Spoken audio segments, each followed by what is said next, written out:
नमस्कृत्य नरं चैव नरोत्तमं देवीं सरस्वतीं व्यासं ततो जयमुदीरयेत्। ओम नमो भगवते वासुदेवाय। ओम नमः पितामहाय। ओम नमः प्रजापतिभ्यः। ओम नमः कृष्णद्वैपायनाय। ओम नमः सर्वविघ्नविनायकेभ्यः।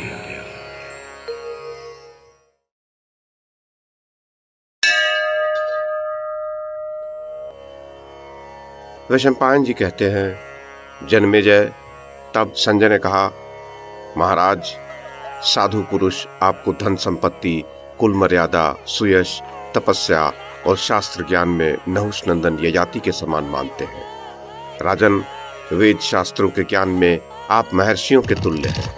आपने अपने जीवन के संपूर्ण कर्तव्यों का पालन कर लिया है, अतः अपने मन को स्थिर कीजिए, उसे विषाद में न डुबाइए। धृतराष्ट्र ने कहा, मैं तो दैव को ही प्रधान मानता हूँ। पुरुषार्थ व्यर्थ है, उसे धिक्कार है। जिसका आश्रय लेकर शाल वृक्ष के समान ऊंचे शरीर वाला कर्ण भी युद्ध में मारा गया। युधिष्ठिर की सेना तथा पांचाल रथियों के समुदाय का संहार करके जिस महारथी वीर ने अपने बाणों की वर्षा से संपूर्ण दिशाओं को संतप्त कर दिया और वज्रधारी इंद्र जैसे असुरों को अचेत कर देते हैं, उसी प्रकार जिसने रणभूमि में कुंती कुमारों को मोह में डाल दिया था, वही आज मारा जाकर आंधी के उखाड़े हुए वृक्ष के समान धरती पर किस प्रकार पड़ा है।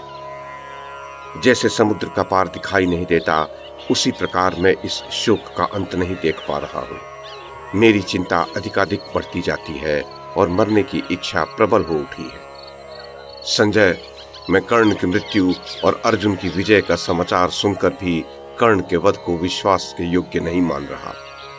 निश्चय ही मेरा हृदय वज्र के सार तत्व का बना हुआ है, अतः दुर्भेद्य है। तभी तो पुरुष सिंह कर्ण को मारा गया सुनकर भी यह विदीर्ण नहीं हो रहा है। अवश्य ही पूर्व काल में देवताओं ने मेरी आयु बहुत बड़ी बना दी होगी, जिसके अधीन होने के कारण मैं कर्ण वध का समाचार सुनकर अत्यंत दुखी होने पर भी यहाँ जी रहा हूँ। संजय, मेरे इस जीवन को धिक्कार है। आज मैं सुहृदों से हीन होकर इस घृणित दशा को पहुंच गया हूं। अब मैं शोचनीय होकर दीन दुखी मनुष्यों के समान जीवन बिताऊंगा। सूत, मैं पहले सब लोगों के सम्मान का पात्र था, अतः अब शत्रुओं से अपमानित होकर कैसे जीवित रह सकूंगा। संजय, भीष्म, द्रोण और महामना कर्ण के वध से मुझ पर लगातार एक से बढ़कर एक अत्यंत दुख तथा संकट आते गए हैं। युद्ध में सूत पुत्र कर्ण के मारे जाने पर मैं अपने पक्ष के किसी भी वीर को ऐसा नहीं देखता जो जीवित रह सके। संजय, कर्ण ही मेरे पुत्रों को पार उतारने वाला महान अवलंब था।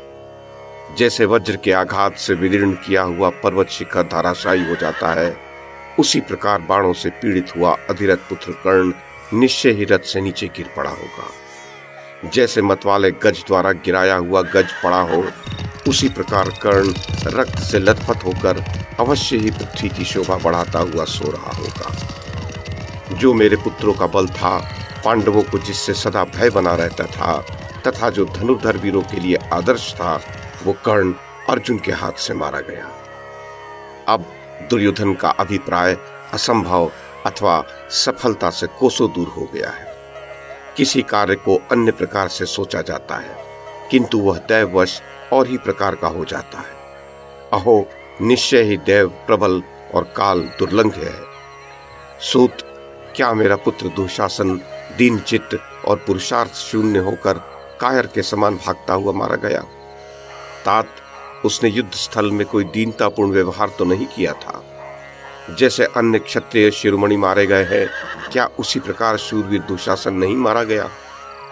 युधिष्ठिर सदा यही कहते रहे कि युद्ध न करो, परंतु मूर्ख दुर्योधन ने हितकारक औषध के समान उनके उस वचन को ग्रहण नहीं किया। बाणशैया पर सोए हुए महात्मा भीष्म ने अर्जुन से जल मांगा और उसने जल प्राप्त करने के लिए पृथ्वी को छेद दिया। इस प्रकार अर्जुन के द्वारा प्रकट की हुई उस जल धारा को देखकर महाबाहु भीष्म ने दुर्योधन से कहा था, तात, पांडवों के साथ संधि कर लो। संधि से वैर की शांति हो जाएगी। तुम लोगों का यह युद्ध मेरे जीवन के साथ ही समाप्त हो जाए। तुम पांडवों के साथ भ्रातृभाव बनाए रखकर पृथ्वी का उपभोग करो। उनकी इस बात को न मानने के कारण आज अवश्य ही मेरा पुत्र शोक कर रहा होगा। दूरदर्शी भीष्म जी की वह बात आज सफल होकर सामने आई है। संजय, मेरे मंत्री और पुत्र मारे गए। मैं तो पंख कटे हुए पक्षी के समान द्यूत के कारण भारी संकट में पड़ गया हूं। सूत, मैं शरीर से दुर्बल, सारी धन संपत्ति से वंचित तथा कुटुंबीजनों और बंधु बांधवों से रहित हो शत्रु के वश में पड़कर दीन भाव से किस दिशा को जाऊंगा। संजय, जिसने हमारे कार्य के लिए युद्ध स्थल में संपूर्ण काम्बोज निवासियों, अम्बष्ठों, केकयों और विदेहों पर विजय पाई, उन सबको जीतकर जिसने दुर्योधन की वृद्धि के लिए समस्त भूमंडल को जीत लिया था, वही सामर्थ्यशाली कर्ण अपने बाहुबल से सुशोभित होने वाले शूरवीर पांडवों द्वारा समरांगण में परास्त हो गया। संजय, युद्ध स्थल में किरीटधारी अर्जुन के द्वारा उस महाधनुर्धर कर्ण के मारे जाने पर कौन कौन से वीर ठहर सके, ये मुझे बताओ। कहीं ऐसा तो नहीं हुआ कि कर्ण को अकेला छोड़ दिया गया और समस्त पांडवों ने मिलकर उसे मार डाला। समस्त शस्त्रधारियों में श्रेष्ठ भीष्म जब युद्ध नहीं कर रहे थे, उस दशा में शिखंडी ने अपने उत्तम बाणों द्वारा उन्हें समरांगण में मार गिराया। इसी प्रकार जब महाधनुर्धर द्रोणाचार्य युद्ध स्थल में अपने सारे अस्त्र शस्त्रों को नीचे डालकर ब्रह्म का ध्यान लगाए हुए बैठे थे, उस अवस्था में द्रुपद पुत्र धृष्टद्युम्न ने उन्हें बहुसंख्यक बाणों से ढक दिया और खड़ग उठाकर उनका सिर काट दिया। संजय, इस प्रकार वे दोनों वीर छिद्र मिल जाने से विशेषतः छल पूर्वक मारे गए। मैंने ये भी समाचार सुना था कि भीष्म और द्रोणाचार्य मार गिराए गए, परंतु मैं तुमसे ये सत्य वचन कहता हूँ कि भीष्म और द्रोण यदि समर भूमि में न्यायपूर्वक युद्ध करते होते तो उन्हें साक्षात वज्रधारी इंद्र भी नहीं मार सकते थे। मैं पूछता हूँ कि युद्ध में बहुत से दिव्यास्त्रों की वर्षा करते हुए इंद्र के समान पराक्रमी वीर कर्ण को मृत्यु कैसे छू सकी, जिसे देवराज इंद्र ने 2 कुंडलों के बदले में विद्युत के समान प्रकाशित होने वाली तथा शत्रुओं का नाश करने में समर्थ सुवर्ण भूषित दिव्य शक्ति प्रदान की थी, जिसके तूणीर में सर्प के समान मुख वाला दिव्य सुवर्ण भूषित कंक पत्र युक्त एवं युद्ध में शत्रु संहारक तीखा बाण सदा शयन करता रहता था, जो भीष्म द्रोण आदि महारथी वीरों की भी अवहेलना करता था, जिसने जमदग्नि नंदन परशुराम जी से अत्यंत घोर ब्रह्मास्त्र की शिक्षा पाई थी और जिस महाबाहु वीर ने सुभद्रा कुमार के बाणों से पीड़ित हुए द्रोणाचार्य आदि को युद्ध से विमुख हुआ देख अपने तीखे बाणों से उसका धनुष काट डाला था, जिसने 10 सहस्त्र गजों के समान बलशाली वज्र के समान तीव्र वेग वाले अपराजित वीर भीमसेन को सहसा रथहीन करके उसकी हंसी उड़ाई थी, जिसने सहदेव को जीतकर झुकी हुई गांठ वाले बाणों द्वारा उसे रथहीन करके भी धर्म के विचार से दयावश उसके प्राण नहीं लिए, जिसने सहस्र मायाओं की सृष्टि करने वाले विजयाभिलाषी राक्षस राज घटोत्कच को इंद्र की दी हुई शक्ति से मार डाला तथा इतने दिनों तक अर्जुन जिससे भयभीत होकर उसके साथ त्वरित युद्ध में सम्मिलित नहीं हो रहा था, वही वीर कर्ण रणभूमि में कैसे मारा गया।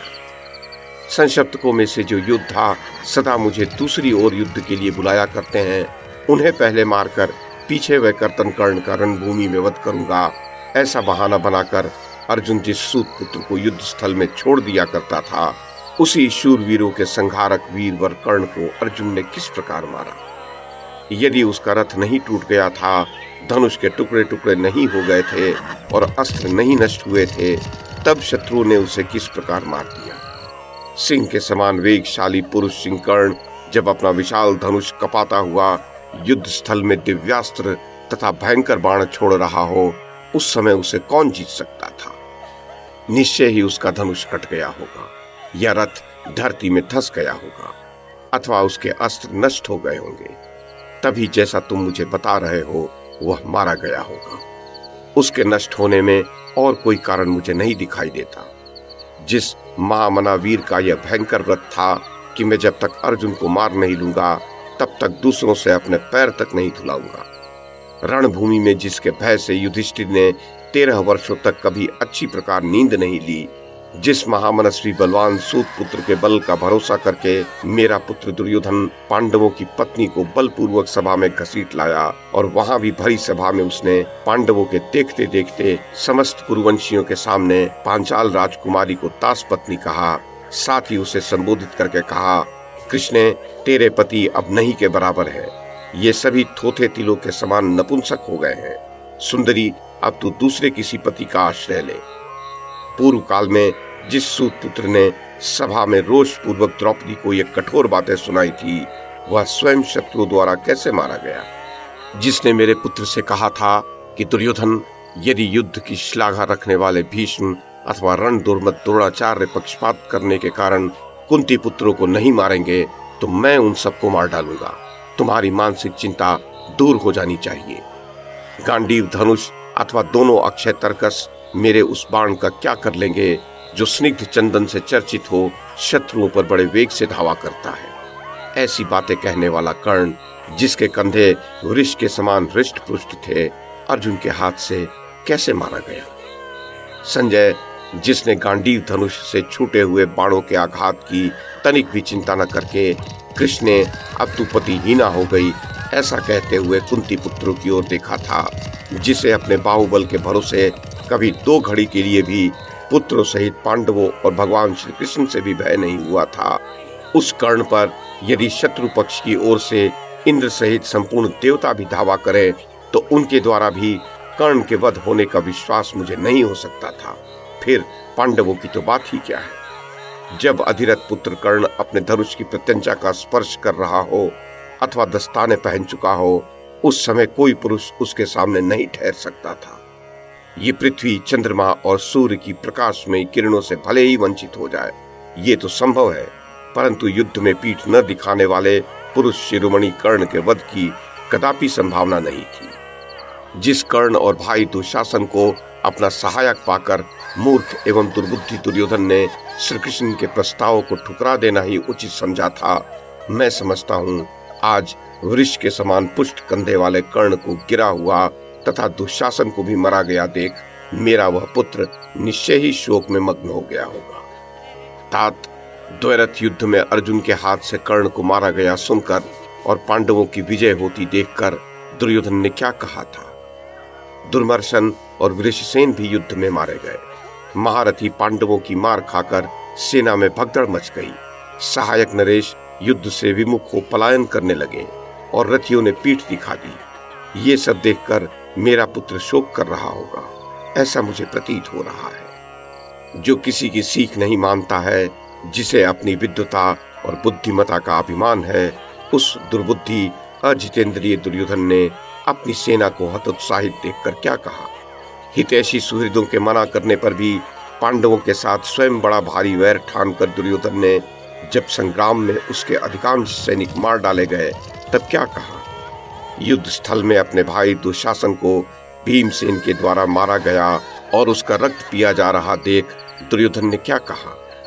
गांधार राज शकुनी के साथ सभा में दुर्योधन ने जो ये कहा था कि कर्ण अर्जुन को मार डालेगा, उसके विपरीत जब कर्ण स्वयं मारा गया तब उसने क्या कहा। तात, पहले युद्ध क्रीड़ा का आयोजन करके पांडवों को ठग लेने के पश्चात जिसे बड़ा हर्ष हुआ था, वह सुबल पुत्र शकुनी कर्ण के मारे जाने पर क्या बोला। वह कर्तन कर्ण को मारा गया देख सातवत वंश के महाधनुधर महारथी हृदिक पुत्र कृतवर्मा ने क्या कहा।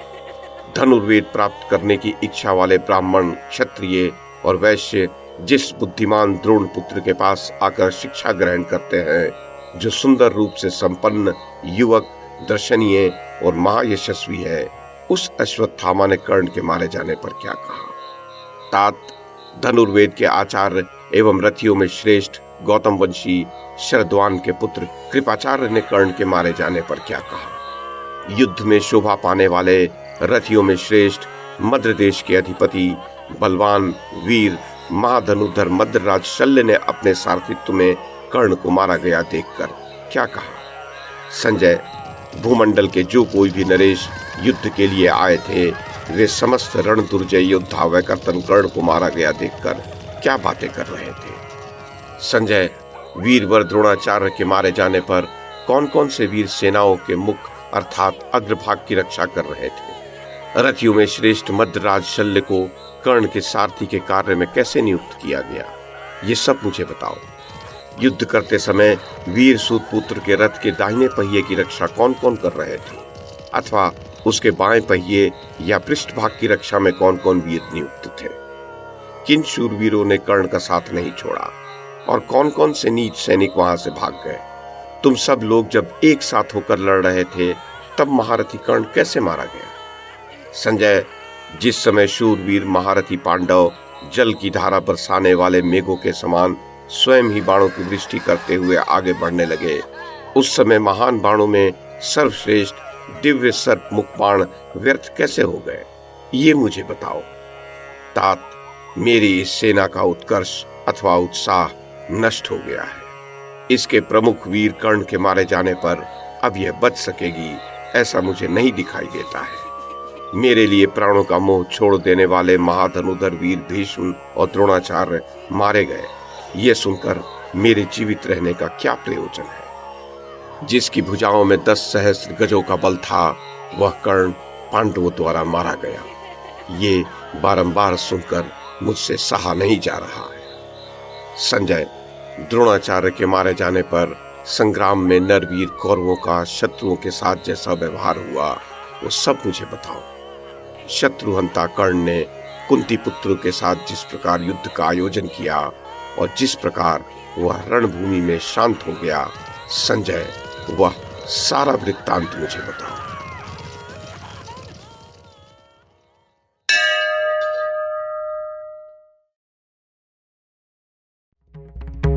YouTube के माध्यम से महाभारत की कथा को एक श्रृंखला के रूप में प्रस्तुत करने का हमारा ये प्रयास यदि आपको सराहनीय लगा हो तो कृपया इस कड़ी को लाइक और शेयर करें, चैनल को सब्सक्राइब करें और बेल आइकन को दबाएं। साथ में अन्य लोगों को भी देखने के लिए प्रेरित करें।